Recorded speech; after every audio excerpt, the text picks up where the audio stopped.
Next, we have Mr. Mahesh Kulkarni to talk on importance of fuel in e-governance and CDAC initiatives. Mr. Mahesh Kulkarni is Associate Director at CDAC and heads GIST Research Labs, the Language Technology Group. He spearheaded various research projects in language technologies and is managing a large team of around 200 members. Mr. Kulkarni has several publications to his credit in the areas of research and development, published in various journals and international conferences. During his long association with CDAC, Mr. Mahesh Kulkarni has to his credit patents as well as copyrights pertaining to language and language technology. Over to you, sir. Morning, everybody.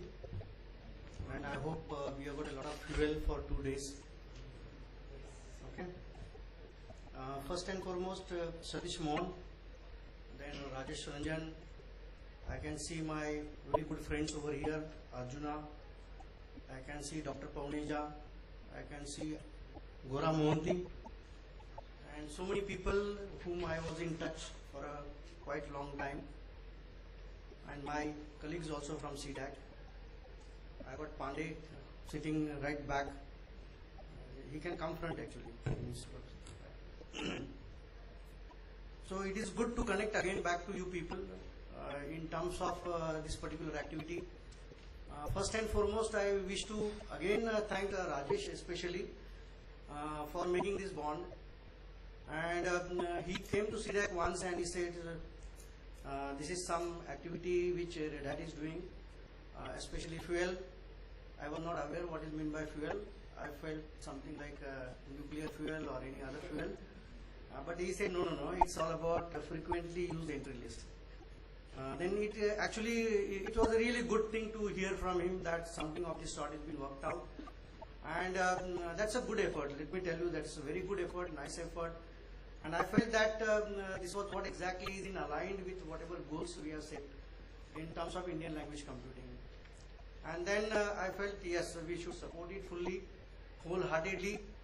And then we have a couple of meetings, several meetings in which started looking at those terminologies. Some workshops were being conducted jointly. Maybe much more work has been done previously by you people. But then we started feeling that it is a very important activity as India as a whole, and not only basically limited to some the languages. Having said that, we took this fuel, we started working on that. 578 entries, looks very small but looks very complex, because each entry has to be contextually seen properly, translated in that particular context. It has to be seen. And there were a lot of debates in even a simple word like radio. Okay, there was radio or radio button. These were some of the things. And even we had done a lot of localization, I can use the word. And there are a lot of challenges, issues faced in localization, which probably you people must have gone through. Localization is not all about only doing just menu translations, but it is all about looking into the whole ecosystem and make the user feel like he is at home. So standard becomes very, very crucial, and we have been promoting standards for a very long time, and right from maybe SCI days to InScript keyboards to CLDR to W3C standards to WCAG standards, for example. I'm a part of W3C mobile initiative also. We are a member of W3C. So we feel that the Indian languages should get a rightful place into the digital medium at the international forums also. We do have 22 Indian languages, you are fully aware. When I use 22 languages, they are written in alternate scripts also, so it becomes 27 by the way currently at this moment of time. So if you look at Santhali, it is written in Devanagari as well as Alchiki. If you go to something called the Manipuri, you get written in something called the modified Bangla as well as the Meithimek. Kashmiri gets written in Devanagari as well as the Perso-Arabic. Sindhi also gets written in Devanagari as well as the Perso-Arabic. Konkani gets written in Roman, and so that it's a huge, what is called the, if you see the challenge, I can use the word challenge, it's a huge challenge in front of us in terms of weaving all these languages together and making a common standard, bringing people on board, and 1.2 billion, maybe 1.25 billion population, and reaching out to the people who are unreached at this moment of time. So when I use the word unreached, it means that we do have something close to around 78% of the people stay in villages. We need to have certain tools and technologies which can reach out to them. And there are attempts made to reach out to them. Government schemes are there, variety of schemes are there. But then again, if the standards are not followed, then I don't think something will be coming to a level wherein people start using seamlessly. So fuel becomes, from that angle, a very, very important activity. Because if some term is being used in one context, suppose let us assume in north part of the country, and if something is being used in the south part of the country, possibly a person can get a totally different connotated meaning out of it. Our experiences of localization, which we did for some 20 to 27 Indian languages, all the free and open source softwares, like including LibreOffice, Firefox Browser, Thunderbird email client, and so on and so forth. The whole list is available with us. And we felt that there is a long way to go. It's not a simple thing, it's a very long way to go. And it's not all about translation, but it is all about contextual. So when I use the word translation, generally people do, I will use some funny examples which I've seen personally, that I given something like serial number. So people started translating something like a serial stands for the Sankhya Kramanka. And that was a very funny translation which I felt is not a good translation. So it should be either a Anukramanika or it should be a Suchi, for example. Same thing happens with radio and radio station. What are you going to differentiate between them? So it's all contextual based translation, one has to look at it basically. And there are certain best practices, guidelines by which maybe possibly, I don't know whether the style guides talks about this particular part of it. Having said that, translation doesn't help much. This is my opinion. Because you have got something written in English or the source language, and you just merely try to do a word to word or maybe sentence and then grammar understanding, and you make a sentence to sentence translation. But the context, overall context, the previous sentences, the forward sentences, everything is lost, and then at times it becomes a very, very funny type of things over there. And I still believe that instead of doing a translation, it should be transcreation.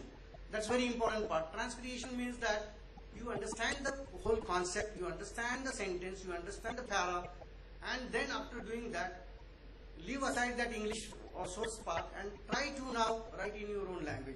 That is what exactly can take some of the things very forward.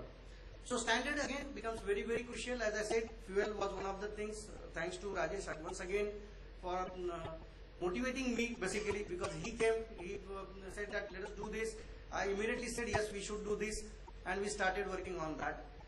Then we have got a Center for Excellence in Marathi Language Computing with what is called the Rajesh Agarwal. Unfortunately today he was unable to make it up. He did have a meeting in Mumbai with the Chief Secretary, and he called yesterday to me that he will not be able to. I was very I was little not very good, comfortable. Actually he should have been there, so he would have seen where we are moving in terms of the fuel. So thanks to Government of Maharashtra first and foremost, that whatever work we have done in terms of some of the guidelines what we made, they have started adopting. They also know the importance of that, and now fuel has become a standard. So what they have done now, that we have published certain guidelines. One guideline is, you may be fully aware, GIGW guidelines are there. There's a guidelines for Indian websites. Basically best guidelines are there. They are done by NIC, and most of the government what is called the website developers should use that basically, and if they don't adhere, then the website is being brought down. So that's what stand is being taken by the Government of Maharashtra. It has to have the GIGW compliance. It has to have minimal localization guidelines also set we have made. So what we have done, that if a government website is there, if it is to be made accessible by the general public at large, then it has to follow certain steps and guidelines and processes, what type of information it requires. Then accessibility guidelines are there, minimal set. I'm not going to say that it's a full-blown accessibility guidelines, but there are certain accessibility guidelines where people have to follow. And under that best practices, fuel stands out. So that's a very important point which we wanted to make. That's a very privileged that fuel gets over there, and people are understanding the importance of fuel, that the terms has to be translated properly, the concept needs to go to the people properly, and so on and so forth. So fuel is one part. We talked about GILT, okay, that is globalization, international, localization and translation. That's a very new name which has been coined. And we went through these all processes, and we feel that there is a lot of challenges involving all this particular, when you move from another level. Translation, unfortunately also today we are unable to get good translators. We are unable to get good evaluators. So it's all about, finally at the end of the day, it is all about crowdsourcing. It is our own will that we should be able to, and I would like to appreciate the open source community for that, people coming from different streams and working for a cause, basically a focus. That's something really good, and I feel that this will grow over a period of time. So standards are not only about Unicode or not only about enhanced inscript. Recently we did with Red Hat, Microsoft, IBM. We have come out with the enhanced inscript keyboard standard for desktop. It was already there, but then we wanted to reiterate that we have got 22 Indian languages, and then something popping up more languages, because the earlier inscript keyboard didn't support all 22, it support only 18. Then now we have got a Bodo, Santhali, Maithili, Dogri coming up, as well as we have got a rupee sign which popped up on the new symbol which has come up, and it was really good that within some fraction of, maybe I can say second because that's a governmental work, I can say fraction of seconds, some things have been placed, and the enhanced inscript keyboard, okay, it is standardized and it has gone to the BIS now, and mostly it has been followed by everybody. Then the open font formats, then your Unicode. These are some of the basic things one required when a language support is required on any particular platform. These are the basic things, like how you input the data, how do you store the data, and how you display the data. But that doesn't solve your problem. You require something more than that. What is more than that? You require CLDR. So common local data repository, a lot of efforts have been happening into this area, and the best part is that these have been getting adopted. And in that, the main critical component which comes is the basically sorting sequence. Unfortunately, still today, I am unable to see a good sorting sequence and the standard basically where it is implemented across all the platforms. And that's where I think the open source community or we people can drive that part, adaptation of the standards, making people aware of the importance of that. Because it is not a question of just a sorting, but it talks about your databases and everything and so on and so forth. So it's a looks like a very small thing. People look same. I was trying to make the same point that fuel looks like a very small thing, but the impact of that is going to be a very large impact. It is going to happen. So apart from the CLDR standards and so on and so forth, we've also felt that there has to be some linguistic standards. So when I come to the linguistic standards, what are those? So unfortunately, those are not in place. Somewhere down the line, some things were happening. But again, we can look at those part also, apart from the style guides which have been proposed. We can look for some linguistic standards, like what are the dictionary formats today with us? We don't have any common dictionary format. Can I leverage upon that? So these, unfortunately, today we are not having that type of a dictionary format. Even the clear-cut definitions of dictionaries are not clear to us. What is meant by dictionary? When I mean a dictionary, it's not just what is called the word list, and then it is available in different languages. So these are some of the things which we need to now in future look at this and try to look at these standards, like POS tags, for example, or maybe the international tax rates and other part. Those are to be standardized now. And I think there are a lot of efforts which are happening at the what is called the central level as well as the state level. And then the second part which comes up is the tools availability. I feel that today there are better tools available for all Indian languages. We are proud that all the 22 Indian languages are getting properly represented onto the international forum. So I don't think there are any issues associated with non-representation of any 22 of the 22 languages. Our work doesn't stop over here. We have to still go further and look at the other languages which are the heritage languages, because like Vedic Sanskrit is to Grantha, Nandanagari, Silotanagari. These are some of the things which we need to do that. If we don't do that, see, because the government mandate might be 22 Indian languages, but we can go further and look at all these languages so that these languages are also brought into the mainstream and the community starts using. Especially in Maharashtra, there was a requirement, why not to revive Moody? And that's a good stand, that Moody. And then we took that things and we started working on that, and it was very simple. I don't think it was a very complex. Font were developed, and the current systems which are there, the rendering engines which are there, they are getting better and better. And it's a very, very good thing for us that the scenario which was there 10 years back, it is totally changed today. And we have got the language support, Indian language support, as far as my knowledge goes, is available on almost all the platforms, including the mobiles and so on and so forth. And today, if you look at any tablet, you open up what is called the iPad, or you look at maybe the Android-based platform, you have got more or less a support of that, except for the fact that we have got a support of Arabic rather than Urdu. onto the tablet, but slowly we feel that Nastaliq support, because Urdu gets written in 2 different script, which is the Nask and Nastaliq, and we hope that the Nastaliq script will. So things are moving in place. It's a good thing which is happening. A lot of excitement is there, and as Satish Mohan told that what is the next available with us. There are a lot of government initiatives in terms of promoting the knowledge through the local language. That's a very important part.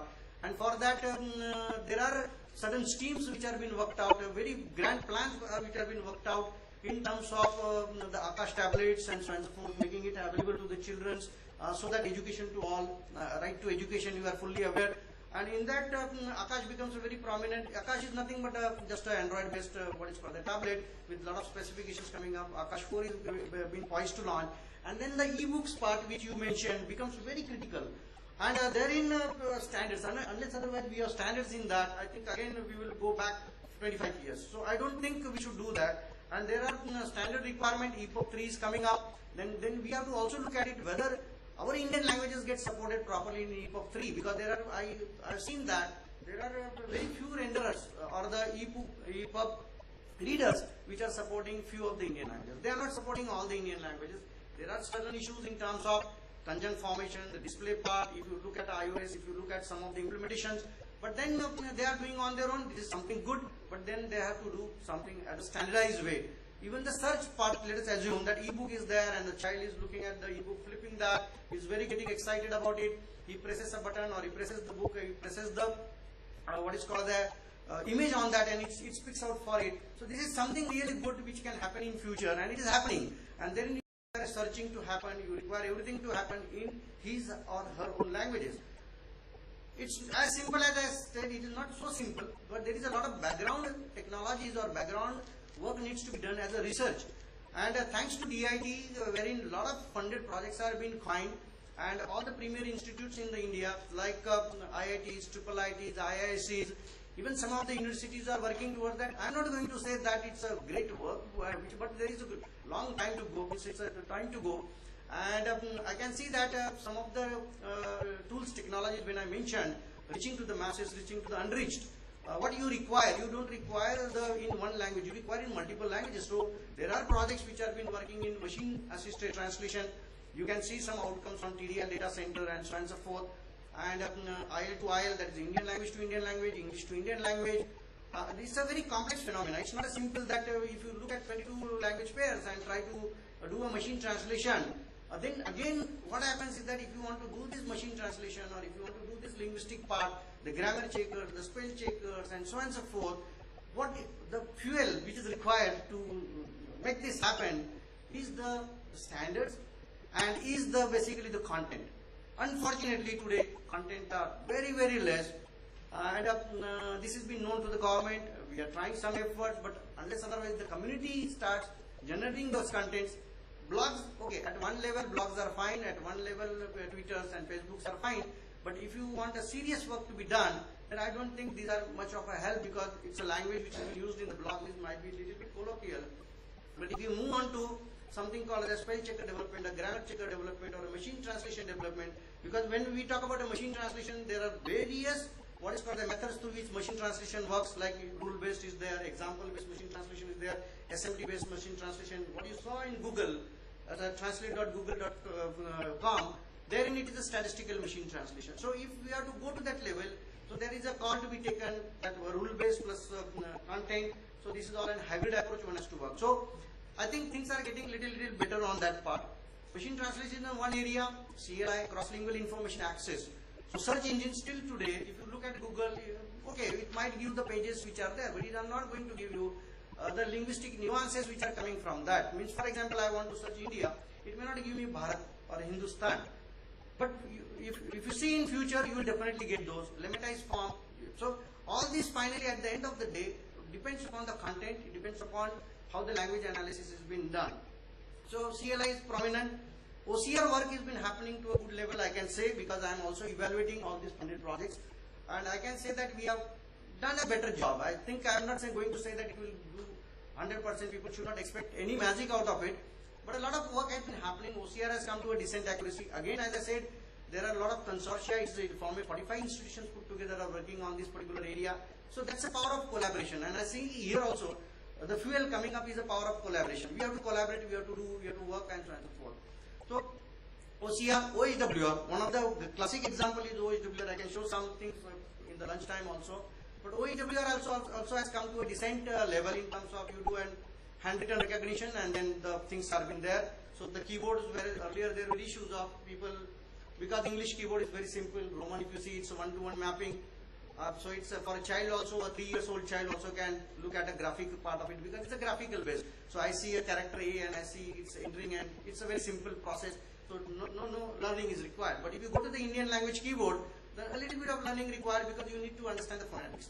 If I am pronouncing kitab, then I have to know the phonetics of that. I need to know basic vargas of that. Only a little, what is called a small effort. If people would have done, then we would have not come to today's situation also of fighting on what keyboards should be standardized, because the keyboard was standardized well back in 1988, and one advanced version came in 1991. That's all. And now we are again fighting, doing some problems onto getting it right again. But thanks again that that was also been finalized. Now that's not a way we have to adapt that keyboard to other devices also. So these are the tablets, because 70%, as I heard, the PC sales, the mobile sales and the smartphone sales have gone 70% as compared to the PC sales. PC sales is just 30% and 70% are these. And today, if you see the figures, that at least per person there is a mobile. That's the status today at this moment of time. Per person, it's a absolute one-to-one ratio which is coming up. So we require the tools and technologies for this particular new devices which are coming up, and so on and so forth. And we have to gear up for that. So fuel, when we said, I said to him, why not you make a fuel separate for web? Why not you make a fuel separate for standalone application? And why not you make a fuel for mobile? So that's where we started working on that, and we distinguish between three parts, because when you talk about a home, like a word, getting into a standalone application, and on a home button, you press on home button, page up, page down, and home, which is something different. While if you go to a web, it is the home is not a ghar, it is a mukha pushta or something of that sort. And if you go to mobile, it might be totally different. So therein we said that we require three different avatars of fuel, and maybe more avatars. Not only this avatar, but we require more avatars. 570 is a very nice figure, but still I feel that what we are now promoting is that the fuel should go beyond this. Extended, we can say extended fuel. And what extended fuel, we can get it into something like an agricultural domain, we can get it into something like a health domain, and domain-wise terminologies, if we try to build, we try to do something on that, then that will be something good for all of us.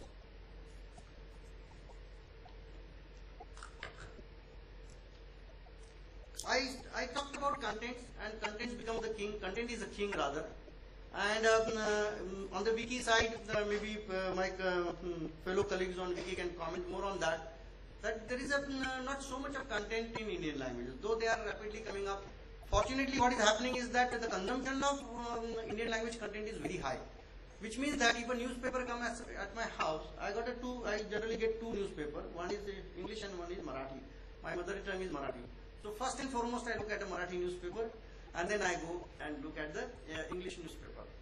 So consumption of I was surprised to look at that we do have something close to around 800 magazines plus small flyers, not flyers but weekly booklets coming up, and the newspaper in Urdu alone. I was surprised to see that. So that's a very important thing, that so much of contents are there, but unfortunately possibly those are not digitized. They are not come to wherein people can access through the something like a mobile or something like a tablet or all this stuff basically. So content becomes the king, and we started some efforts toward that. Wiki has done a lot of efforts on that in terms of getting the content and so on and so forth. A lot of tools are required to do. Hindi language contents are, I think they are growing, followed by maybe possibly other languages. But when we talk about 22 Indian languages, we have still not reached the unreached. So when we go to northeastern state, I think they are still grappling in dark what is to be done. But okay, so many projects are coming up in northeastern state, and then what happens to my Bodo language and what happens to my Santali language and so on and so forth. But still okay, they are well represented now, only the content and the efforts. Government is pushing a tremendous efforts in terms of through their various projects. I can, maybe you may be aware of that NEGP, that is a National E-Governance Plan project of Government of India, which is there. Under that, there are a lot of mission mode projects which are being defined by the Government of India in terms of that. And mission mode projects are basically, there are certain central level projects, there are state level mission mode projects, and there are cross department mission mode projects are there. Means, for example, passport becomes a central level mission mode projects. Then if you go to something called as a e-district is one of the major project, PDS, public distribution system, and so on and so forth. Then health, e-health is there. These particular projects are currently in English, all of them, unfortunately. There is a project called as Mother and Child, and in that Mother and Child, it's all in English. It talks about the help to be given to expectant woman in terms of the village. For example, the application is really fabulous. Let me tell you, the application is good, concept is very nice, but again, unfortunately, it is in English. And then we said, if it has to go into Indian language, what it takes to do that? And we started looking at some of the mission mode projects. Currently, we looked at some 7 mission mode projects, and under that, whatever applications were developed or portals were developed, it's a huge number. But we have taken something like 100 portals from that and try to study those 100 portals. And if 100 portals are there, if each portal having something close to maybe 25 to 30 to 100 pages, and 22 multiplied by 22, it's a Hurricane task in front of all of us in terms of translating, where the translator is going to come up, where the evaluators are going to come up, and so on and so forth. So you require some processes, you require some flow management, you require some automatic, semi-automatic tool, term bank leveraging, translation memory leveraging. So many things are coming up in our mind, and then you don't require a developer to do that, and you should not basically. It's just one need to replace that and things should happen. And then we started looking at these 100 portals, and I first and foremost try to do like this, again standard becomes very, very crucial over there. And we started to just simple questions were asked, whether your portal is having an Indian language, yes or no. So that's a localization minimal set guidelines what we made. And the answer came yes, sometimes no. When the answer came yes, is it Unicode? That's the second question. So then again there were 2 answers out of it, yes and no. Then actually compliance started now looking at it. Then suppose if it comes yes, fine, great, good, he is at least a learned and the person start understanding what is meant by standard. Okay, do you have a feedback mechanism on the portal? He said yes. Are you able to provide the feedback in Indian language? There are issues. Now the issue starts very seriously. They say no. Okay. This is the interactive portals which is supposed to go into the governmental frameworks and so on and so forth. And fortunately, we did something like a gap analysis. We found there were certain issues with the gap analysis, but a simple 5-minute job, just a 5-minute job to understand what it takes to build such type of an application would have solved the problem. But so the guidelines came up, and in the guidelines, we have made the guidelines for e-governance guidelines, e-governance best practices, localization guidelines, something of that sort we made. And one guideline which we made was the localization minimal set guideline. Minimal set in the sense, this is what I told you, there's a basic thing. If you are developing in suppose an HTML, anybody web HTML start. So are you using a encoding tag? That's very important. Okay, are you using a script tag? Are you using a language tag? If you are not using any tag, then by default it will pick up UTF-8 and try to show it to you. But if you specify, then that will be something good. These are some of the guidelines which are being mentioned over there. Why script tag is essential, why language tag is essential. Because if you are applying a text to speech, for example, in future, on top of that, which accent it has to speak. So it might be a Marathi TTS and you are applying for the Hindi, so you will hear something very funny out of it. So these are the very small things which a developer needs to understand, push back. So we have made guidelines, 2 separate guidelines are there, one for the decision makers. Why decision makers? We put it in their RFP. So it's a very simple thing, RFP, if they are pushing some project, in that project this is to be added, that Unicode compliance should be there. Actually in Government of Maharashtra what we did, we said that by default, any application needs to be developed in the regional language first. That's a very important decision which has been taken. Because if you do that, then your framework is totally ready. Maybe you can use the word internationalized to do that now. So your website or your fully, and it can not only for Marathi, but it can be for any other Indian language. So that's very simple things, but unfortunately the awareness of this simple thing is not there. And we are making all our attempts. We have done the GIGW. See, the reflections of this are severe. When I use the word reflections of these are severe, because the GIGW guidelines, it doesn't contain this, but we are adding something more. That let us say that on a portal of a government of India, you have got something, a photograph. Let us have about famous personality, and that photograph says image 001.jpg. So how, when I am searching, for example, will it fetch that part? No, it will never fetch that part. So there is a very simple thing. Either your file name, you start with that PM or something of that sort .jpg, whatever you want to make, or you elaborate it further or annotate that. But annotation may be something very complex phenomena, but at least the nomenclatures, if you try to make, title pages are still not proper. Okay, title pages are not matching with the contents which are there, and so on. So these were very simple concept. We did the GIGW analysis and found that we are a little far away from the reality. Gap analysis was done. Then the developers training. It was simple. I don't think there was a requirement of developers training, but we have to make them aware that if you are doing, what is the keyboard one need to use, what standard need to be used. When we talk about, there are two words I generally talk about. Another 5 minutes I will take basically.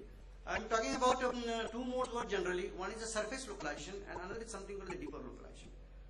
So when we talk about something called the localization, I heard always that it's all about surface localization.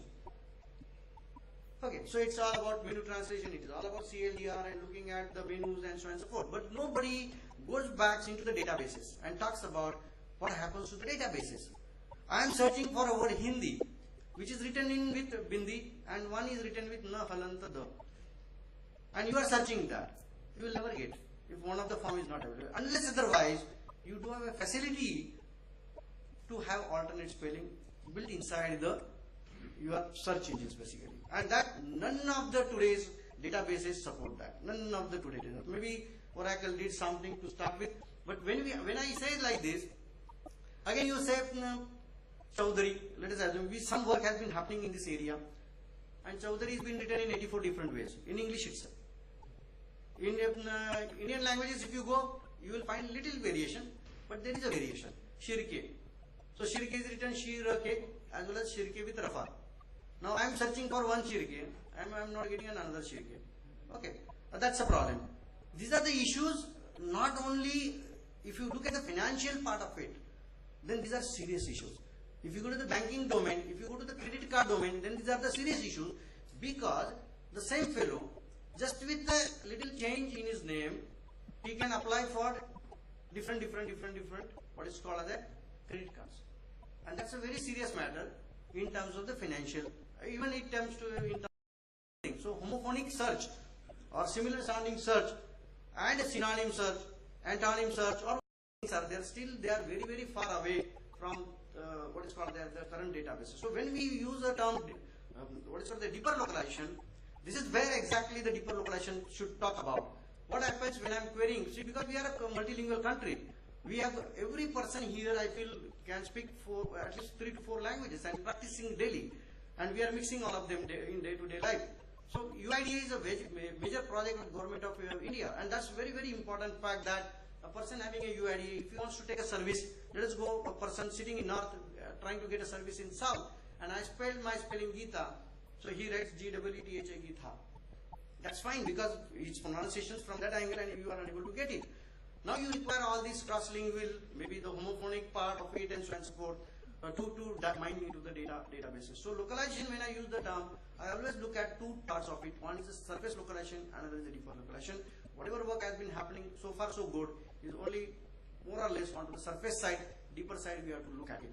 On the deeper side, what happens to my, what is cross-lingual?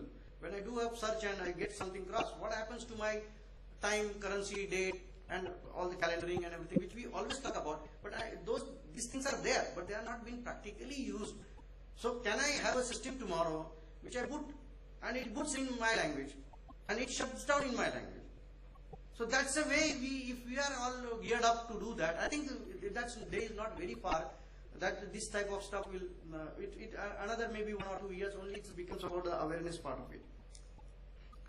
Then one more point which is coming up is, having said that standards, having said that tools, technologies, availability, a lot of work is happening, and really good. Thanks to all the initiatives that have been done by every company over here, even Microsoft, IBM, everybody, Red Hat, and everybody.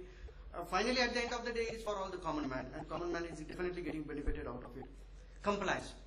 So once standards are in place, tools are in place, everything is in place, then where the problem lies? Problem lies in compliance testing.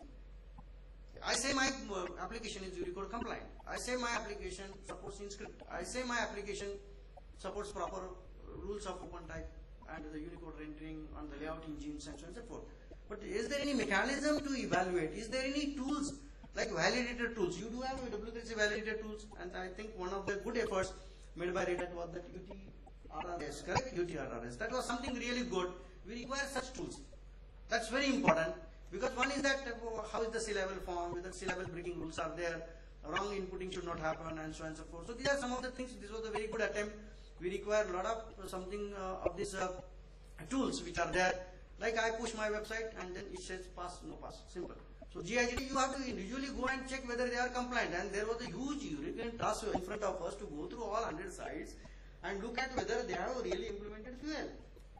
Correct. So we have to have certain solutions like this to even comply and do compliance testing. Maybe possibly we have tomorrow fuel check. W3C check, we can have tomorrow fuel check also, not a problem. I think that can be a very decent idea and a good idea to have that. So I think I have covered a lot of things. Maybe I don't know whether I made you bored on this part, and but I thought that if you ask me, I can continue speaking because it's a passion subject of mine, and you have to pull me down from the stage otherwise. Yeah. No, let me still do some more wisdom, and then I will basically. Though time is up, I would like to take 1 or 2 minutes more. So one more activity will be coming up. This is it. There's a huge ecosystem if you really look at it. At one end, standards, contents, then the government projects, the common man at the end, the receiving end, and so on and so forth. So the linkages are still coming up, but they are not coming up in the way which is required to do so. And as I said to you, that Hurricane task of SIM release, that was a major point I forgot in terms of adding to this on the MMP side. If you look at the 32 MMPs, 31 MMPs, and look at the portals within the 31, it might be a mind-boggling figures of close to around 1,000 to 2,000 to 5,000 type of portals coming up from the government side itself. And if you have to do a SIM release of this portal in different languages, how it happens, basically, what are the tools, technologies required. So the crucial part becomes the term banks, your crucial part becomes the translation memories, and we require a cross-language translation memories. Means not only one English to Hindi, but we require Hindi to English, because it changes. It's not that you just use as it is. And then within the languages and so on and so forth. So you require a framework wherein, and there are frameworks, we have been working on certain frameworks like this, and wherein there will be a crowdsource model, wherein there is the translators, there is the evaluators, you log in a crowdsource model, maybe a limited crowdsource, there is a business model associated with that, and so on and so forth. You require the standards in place, there has to be tools, technology, the framework should have everything. See, I don't require what is something called a manual intervention. The person puts the website and it just does cross-check, checks everything and says you are good, fine, good, you are passed. All the term banks have been leveraged, everything has been leveraged, then it goes to the translator with the evaluator says, okay, good, great, done. And within that framework, the tools also get rated. That's what exactly I think Rajat is going to speak on, something on the translation, pulling up all the translation memories. Maybe some of the talks I have seen, they might be more interested basically in all this part. But these frameworks are crucial, very crucial, and they are required because it's not a simple task that I don't get people sitting, 22 Indian language people sitting in my office. Though my attempt, it would have been a dream that every fellow should be in my office. I cannot do that. My people are across, I got 200 freelancers. They are PhDs, they are doctorates in their respective, they are teaching, and so on and so forth. But if I have to get them connected, then I require certain advanced tools to get them connected. And then the dream come true, that localization will happen, and people will be more than happy. Then we will say now that we have reached the unreached. Okay. Thank you.